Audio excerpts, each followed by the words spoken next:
আগে প্রশ্ন করে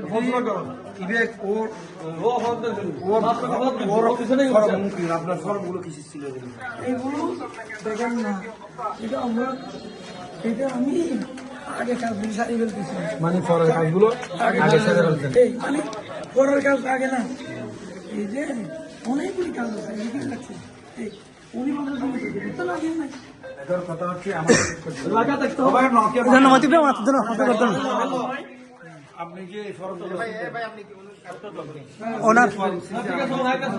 আপনি যে ফর্ম ছিলেন এটা নির্বাচন প্রক্রিয়ার মধ্যে মানে আমাকে শেষ কথা দিন, আপনি আমার কথা বলুন। আপনি যে ফর্মগুলো ছিলছেন এগুলো তো নির্বাচন কমিশন থেকে দেওয়া ফর্ম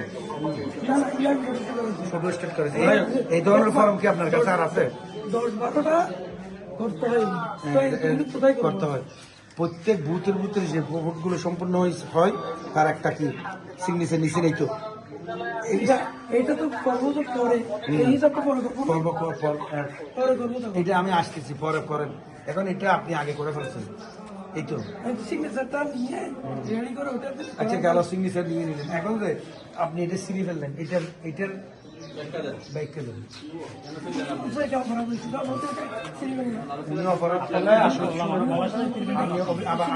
অভিজ্ঞতা মানুষ কিন্তু বিষয় হচ্ছে আপনি যে সিরি ফেললেন তাইলে একটা মানুষ আমাকে একটা কথা বললো তার উপর কি আমি সরকারি একটা সরকারি দায়িত্ব সিলেক্ট করা ফর্মটাকে আমি সিরি ফেলতে পারি? এটা আমি ওনার কথার সূত্র ধরে বলছি যে তাহলে সিরি ফেলবেন।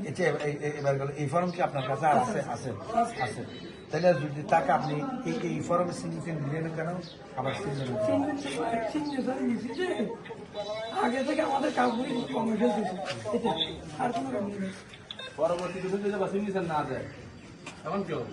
না দিয়ে তাই নিব না, নিব না।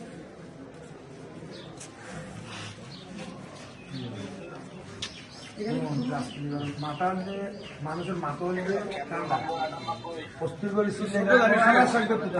সিলেবেন মব সৃষ্টি এবং বিস্তারিত মানুষ জমাবো কিছু আসতে না মানুষের মাথা